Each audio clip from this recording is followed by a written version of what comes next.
مریم نواز کی تو دور کی بات ہے، میں میاں صاحب سے مارچ 2022 میں ملنے کے لیے گیا تھا اور میں نے جا کے ان کے ساتھ یہی بات کی تھی کہ یہ جو آپ کرنے جا رہے ہیں، سب لوگ بیٹھے ہوئے تھے وہاں پر، اس کا آپ کو کیا فائدہ ہوگا؟ کسی کے پاس میری اس بات کا کوئی جواب نہیں تھا۔ میں نے کہا اس کا آپ کو صرف سیاسی نقصان ہوگا، آپ کی عوام کا نقصان ہوگا، اس سے آپ کو فائدہ کیا ہوگا؟ انہوں نے کہا اس سے ہمیں کیسز میں ریلیف ملے گا۔ تو میں نے کہا یہ میاں صاحب نے بات کی آپ کے ساتھ؟ میاں صاحب اور میاں صاحب کی ٹیم نے یہ بات کی، ہمارے اوپر جو کیسز بنے ہوئے ہمیں ان میں ریلیف مل جائے گا۔ تو میں نے کہا، میں نے دل میں سوچا پھر مقصد تو صرف آپ کا اپنی ذات کے لیے ہے نا، کہ آپ اپنی ذات کو بچانے کے لیے سارا کچھ کر رہے ہیں۔ وہی ہوا کہ گزرتے وقت کے ساتھ مجھے یہ یقین ہوتا گیا کہ یہ صرف اپنے مفاد کی لڑائی لڑ رہے ہیں، کہ یہ واپس آنا چاہتے ہیں، کیونکہ یہ واپس اقتدار میں آنا چاہتے ہیں اور وہی کام کرنا چاہتے ہیں جو یہ پہلے کرتے رہے۔ سر یہ بتائیں کہ جو آپ کی میاں صاحب کے ساتھ میٹنگ ہوئی تھی، کتنی دیر میٹنگ آپ کی چلتی رہی اور کیا کیا باتیں ہوئی؟ تقریباً ہم وہاں پہ 2-2.5 گھنٹے بیٹھے تھے، ہم نے نماز بھی وہیں پہ پڑھی، جمعہ کا دن تھا، کھانا بھی ہم نے وہیں کھایا اور یہ سب سیاسی باتیں، کرنٹ افیئرس کی سب باتیں وہاں پر ہوئی۔ اوبر میں مریم نواز جب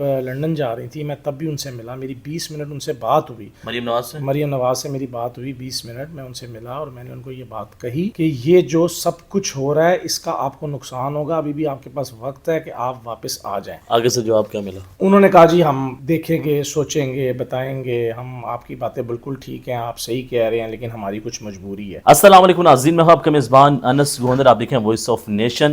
ناظرین ہمارے ساتھ موجود ہیں علی واصف شاہ، جو کہ مریم نواز صاحبہ اور خواجہ سعد رفیق کے ٹیم کے کور ممبر تھے اور کافی ان کے لیے انہوں نے کام کیا۔ کوئی ایسی مریم نواز کی پیشی یا خواجہ سعد رفیق صاحب کی کوئی پیشی ایسی نہیں تھی جہاں پہ یہ موجود نہ ہو۔ انہوں نے کافی ان کو سپورٹ کیا ہے اور کافی مسلم لیگ نون کے لیے کام کیا ہے اور 40 سال سے ان کا خاندانی تعلق تھا۔ ایسا کیا ہوا کہ آج انہوں نے مسلم لیگ نون کو چھوڑ دیا ہے اور پسند تحریک انصاف کو جوائن کر لیا ہے؟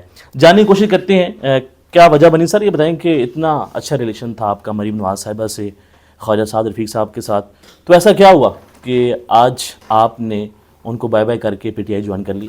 بسم اللہ الرحمن الرحیم، بہت شکریہ سب سے پہلے آپ کا انٹرویو لینے کا میرا۔ اس کے پیچھے صرف ایک ہی ریزن تھا، رجیم چینج اور ووٹ کو عزت دو۔ کیونکہ جب ایک چلتی حکومت کو انہوں نے کچھ لوگوں کے ساتھ مل کر اس کو گرانے کی کوشش کی، وہاں سے میرے اختلافات شروع ہو گئے ان کے ساتھ۔ کیونکہ میں ہمیشہ سے جمہوریت اور آئین کی پاسداری پہ یقین کرتا ہوں اور میں یقین کرتا ہوں کہ جو عوام کا مینڈیٹ ہے وہ اس کو ملنا چاہیے۔ اور جب میں نے یہ دیکھا کہ یہ جو بات بند کمروں میں کرتے ہیں وہ عوام میں اس کی الٹی بات کرتے ہیں، تو وہاں سے میرا ان کے ساتھ اختلاف شروع ہوا اور میں تقریباً پچھلے 6 مہینے سے میری ان کے ساتھ ناراضگی چل رہی تھی۔ اور جو کہ زبیر خان نیازی میرے بڑے اچھے دوست ہیں، بچپن سے ہم لوگ اکٹھے ہیں، جب وکلا تحریک تھی تب اس میں بھی ہم اکٹھے تھے، اس کے بعد اوبویسلی یہ تحریک انصاف میں تھے اور میرا خاندانی تعلق ہے نون لیگ کے ساتھ۔ تو یہ مجھے ہمیشہ کہتے تھے کہ یہ ووٹ کو عزت دو، جو تم نون لیگ کے پیچھے لگے وہ یہ صرف ایک ڈرامہ ہے، جلد تمہارے سامنے آ جائے گا۔ تو میں ہمیشہ ہنس کے بات کو ختم کرتا تھا کہ ایسی بات نہیں ہے، ہمارا اتنا پرانا تعلق ہے اور ہم اس سارے معاملات کو سمجھتے ہیں۔ لیکن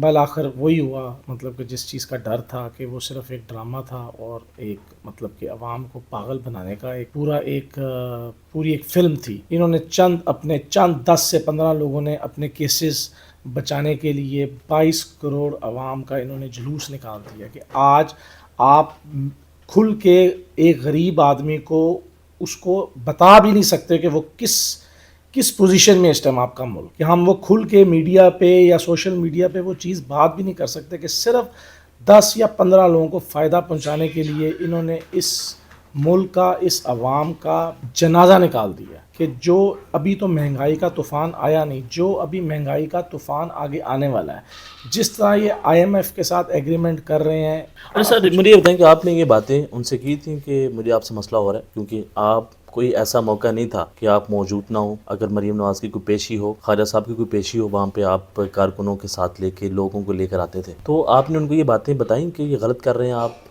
مریم نواز کی تو دور کی بات ہے، میں میاں صاحب سے مارچ 2022 میں ملنے کے لیے گیا تھا اور میں نے جا کے ان کے ساتھ یہی بات کی تھی کہ یہ جو آپ کرنے جا رہے ہیں، سب لوگ بیٹھے ہوئے تھے وہاں پر، اس کا آپ کو کیا فائدہ ہوگا؟ کسی کے پاس میری اس بات کا کوئی جواب نہیں تھا۔ میں نے کہا اس کا آپ کو صرف سیاسی نقصان ہوگا، آپ کی عوام کا نقصان ہوگا، اس سے آپ کو فائدہ کیا ہوگا؟ انہوں نے کہا اس سے ہمیں کیسز میں ریلیف ملے گا۔ تو میں نے کہا یہ میاں صاحب نے بات کی آپ کے ساتھ؟ میاں صاحب اور میاں صاحب کی ٹیم نے یہ بات کی۔ میں کہ जो हमारे ऊपर जो केसेस बने हुए हैं हमें उनमें रिलीफ मिल जाएगा। तो मैंने कहा, मैंने दिल में सोचा फिर मकसद तो सिर्फ आपका अपनी ज़ात के लिए है ना, कि आप अपनी ज़ात को बचाने के लिए सारा कुछ कर रहे हैं। वही हुआ कि गुज़रते वक्त के साथ मुझे ये यकीन होता गया कि ये सिर्फ अपने मफाद की लड़ाई लड़ रहे हैं, कि ये वापस आना चाहते हैं, क्योंकि ये वापस इक़्तिदार में आना चाहते हैं और वही काम करना चाहते हैं जो ये पहले करते रहे। और सर ये बताएंगे, जो आपकी मियाँ साहब के साथ मीटिंग हुई थी, कितनी देर मीटिंग आपकी चलती रही और क्या क्या बातें हुई? तकरीबन हम वहाँ पे 2-2.5 घंटे बैठे थे। हमने नमाज भी वहीं पे पढ़ी, जुमे का दिन था, खाना भी हमने वहीं खाया और ये सब सियासी बातें, करंट अफेयर्स की सब बातें वहाँ पर हुई। और उसका नतीजा यही निकला कि जब मैं वापस आया तो मैं मेंटली तौर पे प्रिपेयर हो चुका हुआ था कि मैं अब इन लोगों के साथ नहीं चल सकता। तो मैंने अपने आप को उनसे अलग करना शुरू कर दिया। ऑब्वियसली ज़ुबैर खान न्याज़ी मेरा बचपन का दोस्त है, हमने सारा इस एक ही जगह पे रहे हैं, एक ही जगह पे हम उठे बैठे रहे हैं, वकला तहरीक में भी हम लोग इकट्ठे थे। तो मेरा इसके साथ राब्ता था और ये मुझे बता रहा था कि भाई तुम जो फ़ैसला करने जा रहे हो वो बिल्कुल ठीक है, इसको थोड़ा जल्द करो। लेकिन कुछ मामलात की वजह से, क्योंकि इतना पुराना ताल्लुक़ था, इतना पुराना इलाका था, तो एक बहुत मुश्किल फ़ैसला था, लेकिन मुझे अपनी आवाम के लिए, अपने लोगों के लिए, अपने मुल्क के लिए करना पड़ा। अक्टूबर में मरीम नवाज़ जब लंदन जा रही थी, मैं तब भी उनसे मिला, मेरी 20 मिनट उनसे बात हुई। मरीम नवाज़ से मेरी बात हुई 20 मिनट, मैं उनसे मिला और मैंने उनको ये बात कही कि ये जो सब कुछ हो रहा है इसका आपको नुकसान होगा, अभी भी आपके पास वक्त है कि आप वापस आ जाएं। आगे से जवाब क्या मिला? उन्होंने कहा, जी हम देखेंगे, सोचेंगे, बताएंगे, हम आपकी बातें बिल्कुल ठीक हैं, आप सही कह रहे हैं, लेकिन हमारी कुछ मजबूरी है। मैंने कहा, मजबूरी ऐसी क्या है जो आप अवाम के सामने नहीं रख सकते? लेकिन उन्होंने ऑब्वियसली अगर मुझे नहीं अपनी मजबूरी बताई तो उन्होंने अवाम को क्या मजबूरी बतानी है? मजबूरी आपके सामने ही है, केसेस, रिलीफ, वापस आएँ, इक़्तिदार में आएँ, हुकूमत में आएँ, और एक बुग़्ज़ है इमरान खान का उनके बस दिमाग के अंदर। इन लोगों की रातों की नींदें हराम हुई हुई हैं। एक बंदे ने इन सब लोगों की ज़िंदगी अजीरन कर दी हुई है। ऐसा क्या हुआ कि कल तक आप इमरान खान साहब को अच्छा बुरा भला कहते थे, आज इमरान खान साहब के हक़ में बोलना शुरू कर दिया? कौन सा पॉइंट आपको अच्छा लग गया इमरान खान साहब का? जो अकेला खड़े होकर वो लड़ रहा है इनके साथ हकीकी आज़ादी के लिए, इस मुल्क के लिए, इस अवाम के लिए। उसने अकेले गोलियां खाई हैं और इससे ज़्यादा मुझे क्या दिखाना है आपने? तो आपको लगता है कि जो मुस्लिम लीग नून है वो बेहतर फैसले नहीं कर रही है? मुस्लिम लीग नून मेरे हिसाब में ख़त्म हो चुकी है। मुस्लिम लीग नून का जनाजा निकल चुका है और उसकी कसूरवार ये लोग खुद हैं। कौन है? जितनी भी इनकी मेन लीडरशिप है, स्पेशली शहबाज शरीफ और उसकी जो कोर टीम है वो। ठीक है। और सर ये बताएं कि आखिरी दफ़ा आपकी मरीम नवाज़ से क्या गुफ्तगू हुई, या फिर जो मीटिंग आपने अटेंड की लाहौर के अंदर किसी भी रहनुमा के साथ, तो क्या बातें चलती रही वहाँ?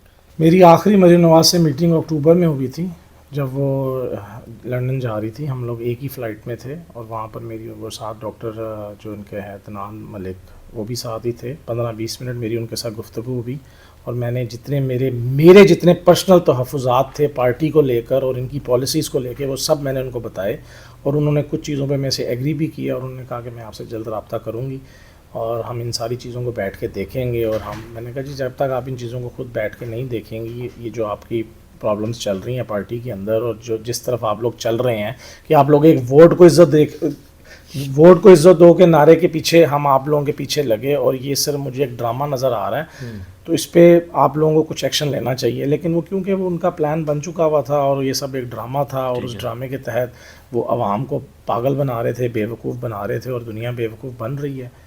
और सर ये बताएं कि नून लीग के अंदर आपके पास कौन सा होता था?